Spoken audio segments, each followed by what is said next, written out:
नमस्कार, मी लतिका। आज मी तुम्हाला फोडणीचे ताक बनवून दाखवणार आहे। आणि ही जी आहे ना, ही उन्हाळ्याच्या दिवसात पिलेलं चांगलं असतं। खूप साऱ्या रेसिपी मी अपलोड केलेल्या आहेत उन्हाळ्या स्पेशल।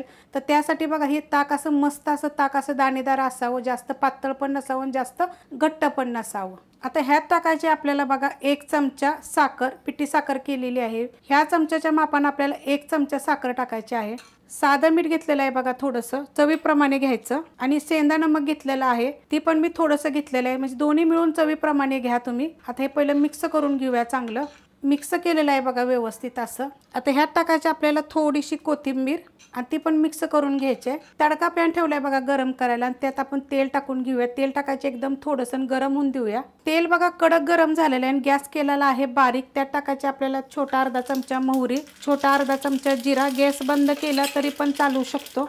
आता ह्याच्यात टाकायचे आपल्याला हे लसणाच्या 6 ते 7 पाकळ्या बघा मी कापून टाकलेल्या आहेत। एक छोटी अर्धा मिरची मी अशी बारीक कट केलेली आहे, पहिली मधोमध बी कट केलेली आहे। मिक्स करून घेऊया। ह्यातली कुठलीही वस्तू आपल्याला जास्त अशी जळून द्यायची नाहीये। त्यात टाकायचे कढीपत्ता आणि त्यात थोडीशी टाकायची कोथिंबीर। गॅस मी बंद केलेला आहे आणि मिक्स करून घेऊया। आता ही जी फोडणी आहे बघा, कलर कसा आलेला आहे मस्त एकदम असं। सगळं जिरं आपले हे चांगलं भाजलं गेलेलं आहे, तर ही ह्याच्यामध्ये ओतून घ्यायचं। ह्यातलं ताक मी त्याच्यात थोडंसं टाकून घेते